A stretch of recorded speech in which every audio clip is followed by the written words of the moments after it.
Bonjour Laurence. Bonjour Anouine. Alors dites-nous un peu ce que vous faites à la mairie de Grenoble.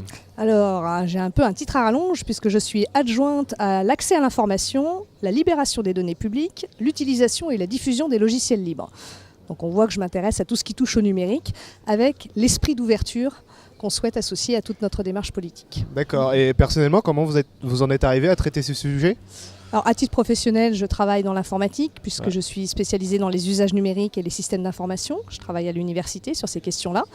Et j'ai toujours eu un intérêt pour, sans être moi-même une militante du libre, pour cette philosophie qu'il y a derrière la libération des données, les logiciels libres, l'accès au code source.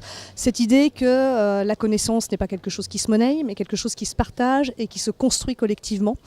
Et je trouve très intéressant tout ce qu'il y a autour de ces mouvements, autour du libre, des données publiques, qui interrogent effectivement le rapport à la connaissance et à la façon dont le numérique irrigue nos sociétés et à la nécessité de garder cet esprit d'ouverture, y compris dans ce domaine-là.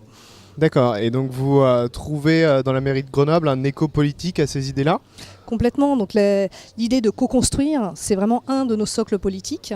On souhaite vraiment mettre en œuvre nos politiques en les co-construisant, co-décidant, co-réfléchissant avec les habitants, en s'enrichissant de nos idées mutuelles. C'est vraiment pas la mairie qui arrive avec les idées et encore moins des projets ficelés où on demande un avis de principe à la population. C'est vraiment on fait ensemble. Et donc cette philosophie, elle irrigue toute notre politique publique.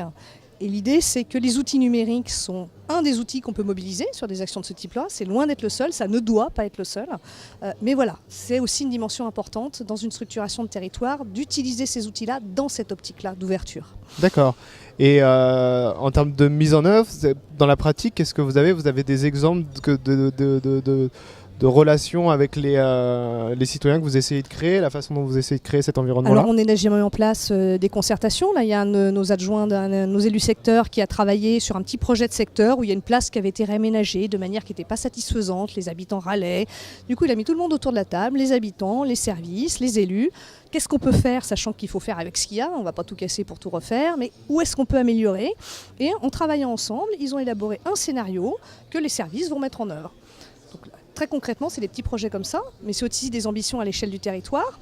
On a lancé nos assises citoyennes à la rentrée et on est en train de travailler avec les citoyens pour mettre en place des conseils citoyens indépendants. L'idée, c'est d'avoir sur le territoire de la ville des endroits animés par les citoyens, d'où émergeront des projets qu'ensuite on construira ensemble, entre élus, habitants, services. Et on souhaite associer les citoyens, y compris à quelle va être la forme de cet outil conseil citoyen ? Quel va être son périmètre ? Est-ce qu'il va être thématique ? Est-ce qu'il va être calé sur une portion de territoire ? Est-ce que ça sera un peu les deux ?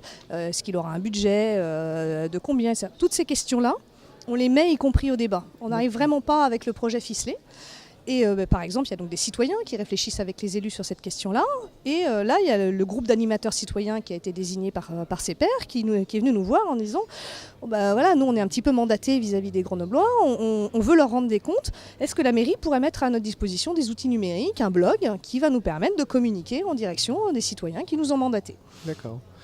Et justement, sur ces citoyens, d'une manière un peu générale, comment ils prennent cette nouvelle approche ? Parce que souvent on part avec l'a priori que de toute façon ils vont participer, ils vont être contents de participer. Est-ce que vous avez des freins ? Est-ce que vous avez comment vous traitez finalement cette espèce de nouvelle culture que vous essayez d'insuffler et cette nouvelle relation avec les citoyens ? Alors, les deux difficultés majeures, qui ne sont pas très originales, mais qu'il faut effectivement qu'on arrive à dépasser, c'est ce qu'on appelle le réflexe NIMBY. On vient pour dire non, moi je ne veux pas de ça en face de chez moi.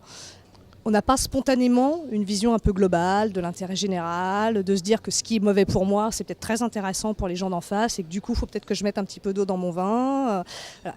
Et du coup, on se rend compte par contre que plus les gens participent, plus ils réfléchissent, plus ils s'intéressent, plus ils dévident justement toute cette pelote-là. Oui, d'accord, le projet d'immeubles, de bureaux qu'ils veulent mettre en face de chez moi est important pour l'économie du territoire. Alors, peut-être que ce n'est pas le bon endroit, mais oui, il va falloir en mettre un quelque part. Et on ouvre des perspectives. L'autre difficulté, c'est de ne laisser personne sur le bord du chemin. Il y a des gens dont on sait qu'ils s'intéressent depuis très longtemps à la vie publique, ils sont des militants associatifs, ils sont investis dans des unions de quartier. Ces gens-là, on va les avoir, c'est pas un souci. C'est tous les autres, tous les gens qui n'ont jamais osé, qui ne se sentent pas autorisés qui s'imaginent à tort ne pas avoir le niveau de formation, ne pas avoir le temps, ne pas avoir la compétence. Les étrangers. Qui sont traditionnellement assez exclus de la vie publique dans nos pays. Comment ces gens-là, on va les chercher pour que leur expertise citoyenne soit aussi inclus dans le processus et qu'on ne se retrouve pas dans un entre-soi de gens préconvaincus par la démarche. Ouais. Et après, peut-être une question peut-être un peu plus sur le numérique. On a beaucoup parlé pendant un temps de la fracture numérique. Il me semble qu'aujourd'hui, on est plus moins sur une fracture sur l'accès, mais plutôt sur l'usage, avec des usages qui sont très différents. Comment, vous, avec votre poste sur l'accès à l'information, l'open data et le logiciel libre, vous essayez d'appréhender cette question de la frontière qui se crée entre des usages différents? Il reste malgré tout une frontière sur l'accès, y compris, parce qu'on sait qu'on a quand même des populations qui sont en franche difficulté. Donc on travaille aussi avec des associations, par exemple, pour lutter contre cet aspect-là. Et puis effectivement, l'usage, ça passe aussi par s'approprier le numérique, son identité numérique. C'est quoi mettre ses données dans le cloud? Qu'est-ce qui m'échappe? Pourquoi est-ce que j'ai besoin d'avoir un mail pour dialoguer avec mon banquier? Est-ce que je suis obligé de passer par des e-services quand je veux contacter mon administration? On a aussi, nous, en tant qu'administration, qui offre des services aux habitants, la responsabilité de ne pas dire « j'ai fait un super service numérique en ligne, maintenant je ferme les guichets ». Non, surtout pas. Ouais. Et puis ce service, ok, est-ce qu'il est si bien fichu que ça, finalement? Est-ce que les habitants s'y retrouvent? Donc qu'est-ce qu'ils en pensent? Et qu'est-ce qu'en pensent les différents habitants? Le cadre C++, Bac plus 25, prof à l'université, il le trouve génial. Ouais. Mais le fils d'ouvrier qui est en train de galérer, il s'y retrouve.